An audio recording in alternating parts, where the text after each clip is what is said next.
Magandang gabi, Oriental Mindoro. Ikapito sa buwan ng Setyembre taong 2012. Ito po ang TVNet Newsline.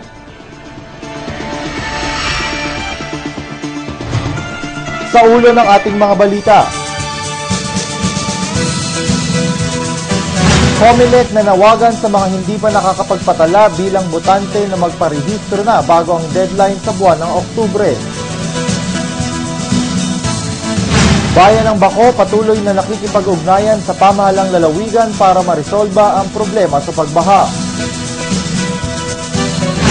At mga residente sa mga binabahang lugar sa lungsod makikibahagi sa idaraos na actual flood simulation exercise.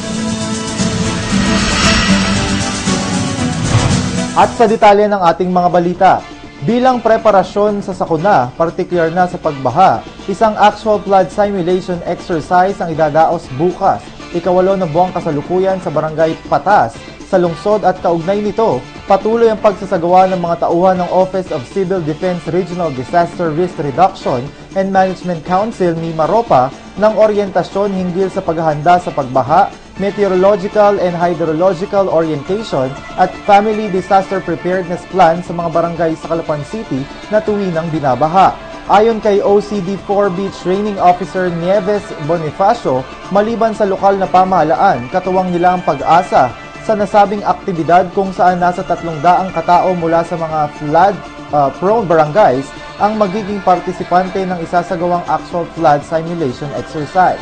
Samantala, bukod sa paghahanda, layunin rin ito na higit na maging sistematiko ang pagkilos, hindi lamang ng pamahalaan at mga rescuers, kundi maging ng mga tao upang malaman nila kung kailan sila dapat lumika.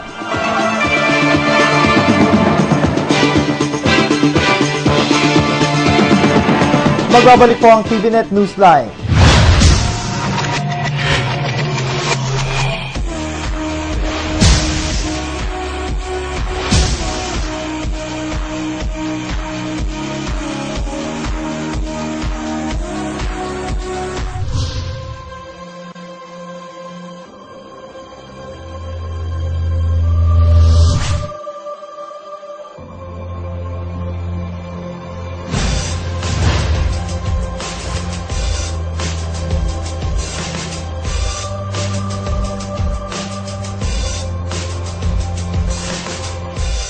Bakit ka kasi kumabit? Alam mong di tama yan, di ba? Huwag ka nang gumamit ng pag-aari ng iba. Nakakaperwisyo ka sa mga legal na cable. Lumalabo ang signal nila. Mahiya ka naman, hoy. Illegal na cable mo, putulin na. Ano, gusto mo bang umabot pa sa kulungan? Umiwas ka na sa gulo tsaka skandalo. Huwag maging kabit. Magpakabit ng tama ngayon. Supported by PCT. Dahil sa panahon ng tag-ulan at hindi maiiwasan ang mga pagbaha sa iba't ibang lugar, higit sa mga pagkakataong may bagyo kung saan kabilang ang bayan ng Baco sa mga lugar sa lalawigan ng Silangang Mindoro na malimit na binabaha. Sa kasalukuyan, ayon na rin kay Baco Municipal Mayor Graciano de la Chica, patuloy ang kanilang pakikipag-ugnayan at pakikipagtulungan sa pamahalang lalawigan sa pagbuo ng mga plano ukol sa pagresolba sa problema ng pagbaha, hindi lamang sa naturang bayan kundi maging sa iba pang binabahang bayan sa probinsya. Patuloy naman kaming nakikipag-ugnayan sa provincial government sa pamamagitan niya ng mga plano ng provincial government kung saan ay aming papaplanuhan kung paano nga ito malulutas ang nasabing mga problema. At yan nga, ginagawa namin ang kaparaanan na co-sharing sa mga pundong ilalagak sa mga nakita na dapat gawin na kaparaanan tungo nga sa pagresolba ng nasabing problema. Hindi lamang buwan ng Agosto nang makaranas ng malawakang pagbaha sa naturang munisipalidad at sa iba pang lugar gaya ng lungsod ng Calapan, bunsod ng halos walang tigil na pagbuhos ng ulan kung saan hanggang dibdib ang pinakamalalim na lebel ng tubig sa mga mabababang lugar.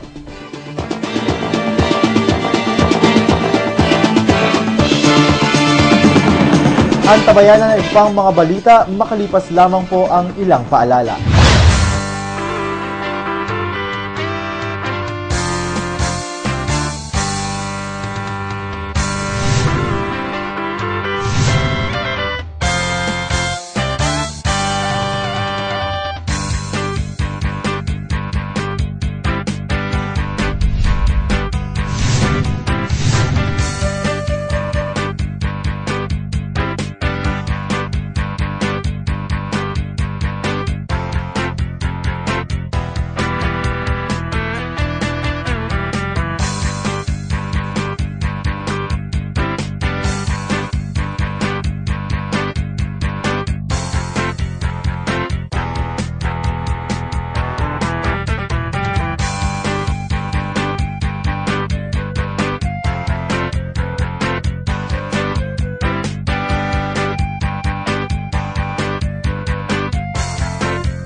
Sa pagpapatuloy ng ating mga balita, 2 buwan na lamang ang nalalabing panahon para sa pagpaparehistro ng mga nais na bumoto sa halalan sa susunod na taon at kaugnay nito upang maiwasan na rin ang pagdagsa ng mga tao sa kanilang tanggapan kapag malapit ng deadline ng voters registration. Muling hinikayat ni City Comelec Election Assistant 2 Yolanda Nantes ang mga hindi pa nakakapagpatala na magparehistro na.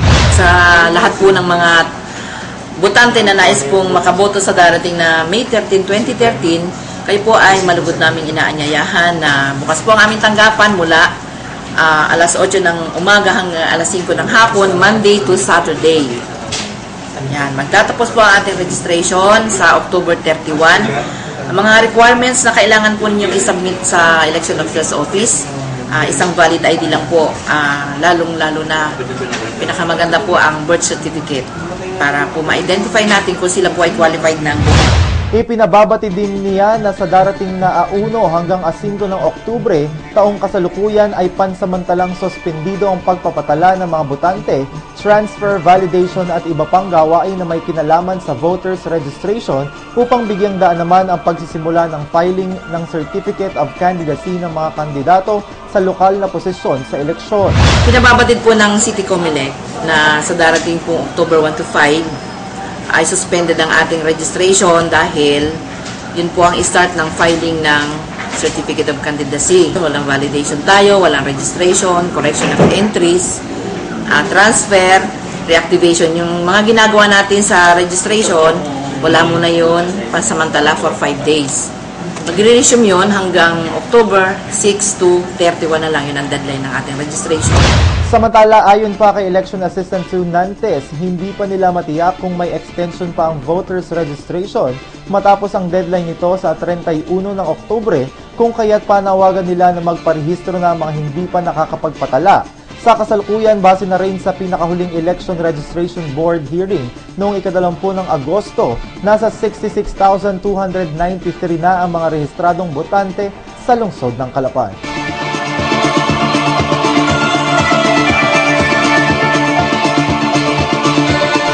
Iba pang mga balita sa amin pong pagbabalik. Future of energy saving.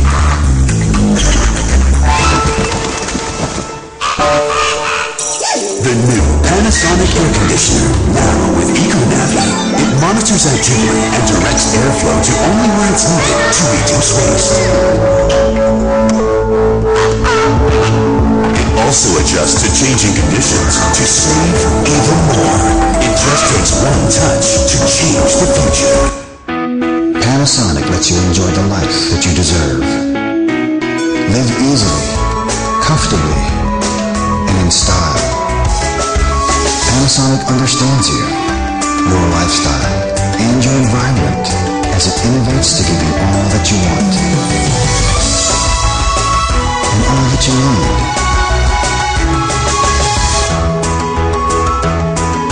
Live a cool and eco life. Panasonic. Hinggil sa suliranin sa sementeryo sa bayan ng Baco kung saan halos wala ng espasyo maging sa luma man o sa bagong himlayan, kinumpirma ni Baco Municipal Mayor Graciano de la Chica na nagkaisa sila ng Sangguniang Bayan na magpasa ng resolusyon para magamit muli sa lumang sementeryo at makapagpatong naman sa bagong himlayan.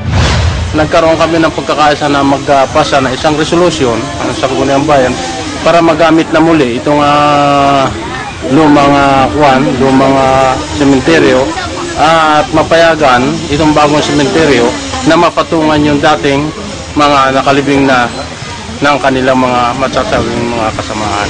Kung kaya medyo lumuwag na muli habang kami naghahanap ng mabibili na espasyo. Dagdag pa niya, sa kasalukuyan wala pa silang tuwirang nakikitang maaaring pagtayuan ng bagong sementeryo dahilan sa masyado aniyang sensitibo ang bagay na ito.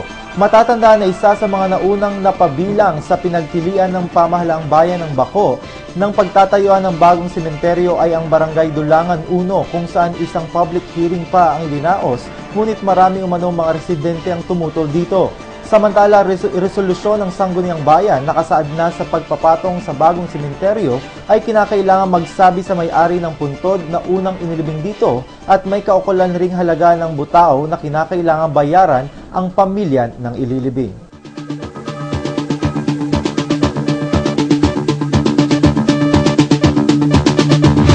Samantala, happy birthday kay Janine Cahayon and Mr. Joey Gutierrez and happy 14th anniversary sa lahat ng members ng Teatro Kamao. At iyan po ang kabuuan ng mga balitang nakalap ng Newsline staff and crew para sa araw na ito. Para po sa inyong comments or suggestions, mga balita at informasyon na nais niyong iparating sa aming programa, tumawag po lamang sa TVNet hotline sa numero bilang 043-288-4240. Maaari rin po mag-log on sa www.samorvision.net. Ito po ang TVNet Newsline, katotohanan at serbisyo hatid sa mga Mindoreño. Ako po si Maximo C. Closa Jr. na nag-iwan sa inyo ng isang mapayapa at magandang gabi. Marami pong salamat sa inyong walang sawang pagsubaybay.